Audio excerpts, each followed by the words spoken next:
ओम। परिवर्तन। भारत के परिवर्तन और परिवर्तन क्रांति का सत्य। 8वां भाग। विषय संख्या 2। महाभारत काल से 19वीं सदी तक का परिवर्तन काल। खंड 4। अभी तक हमने भारत के प्रशासनिक परिवर्तन का विश्लेषण किया कि किस प्रकार हमारे देश पर विदेशी आक्रांताओं का अधिकार हो गया।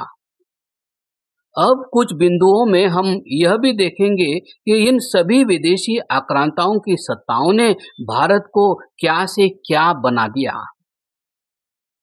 महाभारत से लगभग 4800 वर्ष बाद 18वीं सदी के भारत का संक्षिप्त विश्लेषण करने पर हम भारत में निम्न परिस्थितियों को पाएंगे। विदेशी सत्ताओं ने आते ही हमारी भाषा को समाप्त करने का षड्यंत्र शुरू किया, ताकि हमारी भाषा ही नहीं होगी तो हमारी पीढ़ियों को हमारे पिछले गौरवशाली इतिहास का पता कैसे चलेगा। पहले मुगल सत्ताओं ने यहाँ की आधिकारिक भाषा फारसी बनाई और भारत के समस्त सरकारी कामकाज केवल इसी फारसी में होने लगा। फारसी, जिसे अरबी भाषा का बिगड़ा रूप कहा जा सकता है, सारे भूलेख फारसी में तैयार किए जाने लगे।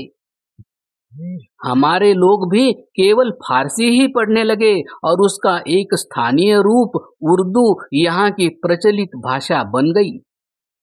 हमारे बड़े बड़े शिक्षा संस्थानों को नष्ट कर दिया गया। 2700 वर्ष पूर्व लगभग 450 से 470 ईसा पूर्व में संचालित तक्षशिला, नालंदा, देलवाड़ा, विक्रमशिला, उदयगिरी, शारदा पीठ, कश्मीर, वल्लभी, सूरभी आदि सब विश्वविद्यालय नष्ट कर दिए गए। पाठक विचार करें कि आखिर ऐसा क्यों किया गया। अंग्रेजी सत्ता के यहाँ आने से पहले के आक्रांताओं ने बड़े बड़े विश्वविद्यालयों के पुस्तकालयों की करोड़ों पुस्तकें और पांडुलिपियों को जला दिया गया था। अंग्रेजों ने बची हुई लाखों पांडुलिपियों को जलाया तो नहीं, पर उनको यहाँ से चुराकर अपने देश में ले गए। केवल ले ही नहीं गए, बल्कि उनको आज तक भी अनेक स्थानों पर सुरक्षित रखा गया है। अगर भारत में विद्या थी ही नहीं तो सोचो, आक्रांताओं ने जलाया क्या था, अंग्रेजों ने चुराया क्या था, चुराया क्यों था, और उनको यूरोप के पुस्तकालयों में आज तक भी सुरक्षित रखा क्यों है। सत्ताएं आज भी बदलती हैं, पर कोई नई सत्ता या राजा वहां के विश्वविद्यालय, पुस्तकालय, शिक्षा केंद्र आदि नहीं तोड़ता, बल्कि वे तो अपनी सत्ता की मजबूती के लिए उसका उपयोग करना चाहते हैं। तो कारण क्या था कि वे आक्रांता भाषा बदल रहे थे, मंदिर तोड़ रहे थे, विश्वविद्यालय तोड़ तोड़कर पुस्तकों के भंडार जला रहे थे।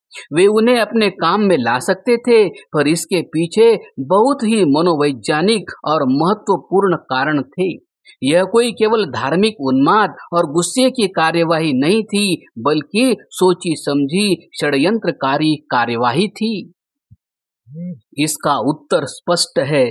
ताकि हमारा ज्ञान विज्ञान, उज्जवल और शानदार इतिहास, अतीत हमेशा के लिए नष्ट किया जा सके, हम हमेशा के लिए अपने प्राचीन गौरव को भुला बैठे और तत्कालीन आक्रांताओं को ही अपना भाग्य विधाता और माई बाप मानने लगे। यह सब अपने आप नहीं हो गया। बाकायदा इतिहास में घटनाएं आती हैं कि बड़े बड़े पुस्तकालयों को जलाया गया। नालंदा, तक्षशिला के 9 मंजिल बने पुस्तकालय में जहां लाखों पांडुलिपियां सुरक्षित थी और 10,000 से अधिक छात्र शिक्षा ग्रहण करते थे, को जला दिया गया। कहते हैं महीनों तक उसमें आग लगी रही। ये सभी आक्रांता यहाँ अपने बहुत पुराने सपनों को पूरा होता देख रहे थे, भारत में अपने राज्य की स्थापना का सपना। इसलिए वे हमारे सभी इतिहास, ज्ञान, धन और आस्था के केंद्रों को सर्वथा समाप्त करने में ही अपनी सत्ता की मजबूती देख रहे थे, और यह बात बाद में सिद्ध भी हुई। संस्कृत की शिक्षा केवल धार्मिक कर्मकांडों तक सीमित रह गई और उज्जैन, बनारस, हरिद्वार, प्रयाग जैसे धार्मिक नगरों तक ही सिमट गई। इससे भी दुखद बात यह है कि इन पाठशालाओं में संस्कृत और शास्त्रों का अध्ययन केवल उच्च वर्ग के बालक ही कर सकते थे। संस्कृत में जो ज्ञान विज्ञान था वह समाप्त हो गया। संस्कृत केवल कर्मकांड की भाषा बनकर रह गई। मुगलों ने हमारे उद्योग धंधों को समाप्त करने में कोई कसर शेष न रखी। हमें गरीब और गुलाम रखने में ही उनकी सत्ता हमेशा रह सकती थी। रात्रि विवाह, सती प्रथा, बाल विवाह, पर्दा प्रथा, विदेश गमन पर रोक, अधार्मिकता, अशिक्षा आदि का प्रचलन मुगल सल्तनतों द्वारा अपनाई गई धर्मांधता की नीतियों से ही हुआ। इन्हीं मुगल शासकों ने जो सबसे भयानक काम शुरू किया वह था इस देश की सामान्य जनमानस को मुस्लिम बनाने का षड्यंत्र। प्रेम से, प्यार से, दबाव से, लोभ से, लालच से, शासन से, दंड से, भय से, नौकरी देकर, विवाह करवाकर, फांसी का डर देकर और न जाने किन किन तरीकों से लाखों हिंदुओं को मुस्लिम बनाया गया और सभी शासकों ने इसको अपना सबसे बड़ा धार्मिक और राजनैतिक कर्तव्य समझा। जो हिंदू मुस्लिम न बने उस पर विशेष कर लगाया गया। उस विशेष कर की मार से बचने के लिए भी लाखों लोगों ने मुस्लिम मत अपनाया। अपराध किए जाने पर पकड़े जाने के समय जिनको बंदी बनाया जाता था उनकी रिहाई की एक शर्त होती थी कि वो मुस्लिम धर्म ग्रहण कर ले। समाज को बांटने का काम भी इसी काल की देन है। जो हिंदू किसी मुस्लिम को पानी पिला देता था उसे अछूत मान लिया जाता था। उसे न हिंदू अपनाते थे और न मुसलमान। अंत में उसको मुस्लिम बनने का प्रस्ताव किया जाता था। वह हिंदू बने रहना भी चाहता था तो अंधविश्वास की जड़ें इतनी गहरी हो चुकी थी कि कोई वापस उनको हिंदू बनाने को तैयार नहीं था। हमारा एक वर्ग जो मेहतर का काम करता था वह मुसलमानों के यहाँ भी काम कर रहा था। उसको भी हिंदू वर्ग ने अछूत मान लिया और उनका एक बहुत बड़ा वर्ग इसी हीनता से मुस्लिम बन गया। छुआछूत, जातिवाद आदि की बुराइयां समाज में इसी समय में बढ़ी और इसी छुआछूत के कारण धर्मांतरण को तेज गति मिली। धार्मिक स्थानों एवं धार्मिक चिन्हों को समाप्त करना। मुगल और उससे पूर्व के मुस्लिम आक्रांता धर्मांध मुसलमान थे। वे भारत को पूरी तरह से मुस्लिम देश बनाने की दिशा में कार्य करते रहे और करोड़ों भारतीयों की आध्यात्मिक आस्था के सारे केंद्रों को उन्होंने लूटा और उनको तोड़कर मस्जिदों, मुस्लिमों के आस्था के केंद्र के निर्माण कर दिया। काशी विश्वनाथ, अयोध्या, मथुरा, सोमनाथ, मार्तंड सूर्य मंदिर, अनंतनाग कश्मीर, मटेरा सूर्य मंदिर इसका जीता जागता उदाहरण है। इन सभी को तोड़ने के पीछे अथाह धन को लूटना और हमारी सभी मौजूदा धार्मिक आस्थाओं को हमेशा के लिए समाप्त करना ही था।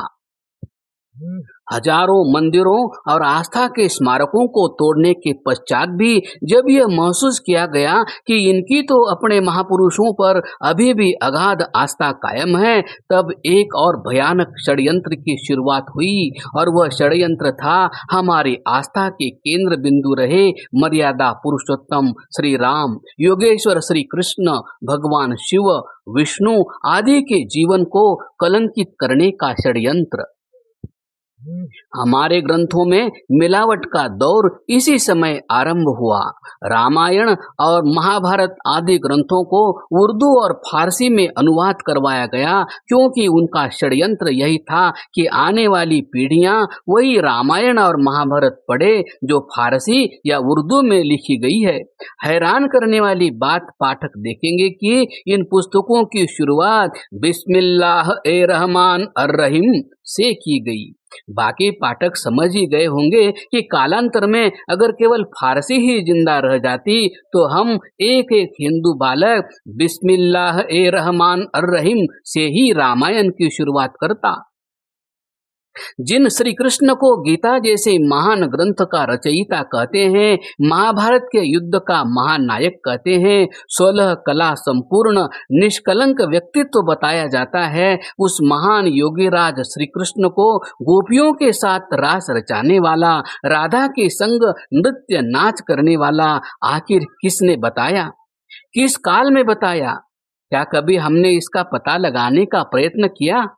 इस कार्य के लिए रसखान जैसे कवियों को लगाया गया, जिसका वास्तविक नाम सैयद इब्राहिम था। उनका उद्देश्य बड़ा स्पष्ट था। वह इस बात को जानते थे कि लंबे समय तक शासन करने के लिए जरूरी है कि इनकी आस्था का केंद्र बनारस हरिद्वार न होकर काबा और मदीना हो जाएं। इनकी आस्था के केंद्र राम कृष्ण न होकर कोई और हो जाए। इस विषय पर तो 500 सालों की अमानवीयता के इतिहास पर अलग ग्रंथ लिखना पड़ेगा। सन 1757 में अंग्रेजी सत्ताओं ने भी भारत आकर वो ही नीति जारी रखी। उन्होंने ईस्ट इंडिया कंपनी के काल से ही यहाँ चर्चों और पादरियों का जाल बनाना शुरू कर दिया। उनका स्पष्ट उद्देश्य था कि भारतवासियों को ईसा का शिष्य बनाकर ईसाई बना दिया जाए। इन्हीं कारणों और उद्देश्यों की पूर्ति हेतु उन्होंने यहाँ मिशनरीज को हमारी लाखों एकड़ भूमि प्रदान की और उन्होंने यहाँ सेवा के नाम पर, शिक्षा और चिकित्सा के नाम पर धर्मांतरण की आंधी शुरू की। भारत का पढ़ा लिखा वर्ग ईसाई मत की ओर बढ़ने लगा। अंग्रेजों का षड्यंत्र सफल हो रहा था। एक तरफ तो एक वर्ग हिंदुओं के इतिहास को दीनहीन मानने लगा था, दूसरी ओर उन्होंने ईसाई धर्म को सर्वोच्च मानना शुरू कर दिया। अनेक राजा और धनपति जमींदार हिंदू धर्म के स्थान पर ईसाई मत ग्रहण कर चुकी थी। महाराजा पटियाला जैसे शासक इसके उदाहरण हैं। राजकुमारी अमृत कौर भी उन्हीं में से एक थी। मुगल सत्ताओं ने संस्कृत के स्थान पर फारसी लागू की थी, तो अंग्रेजी सत्ता ने आने के बाद राजकीय कार्यों की भाषा अंग्रेजी कर दी गई। अंग्रेजी भाषा में नौकर बनाने के लिए संस्थान खोले गए। भारतीय गौरव परंपराएं तो संस्कृत में थी। भला अंग्रेजी पढ़े लिखे व्यक्ति को उसकी जानकारी कैसे होती? क्रमशः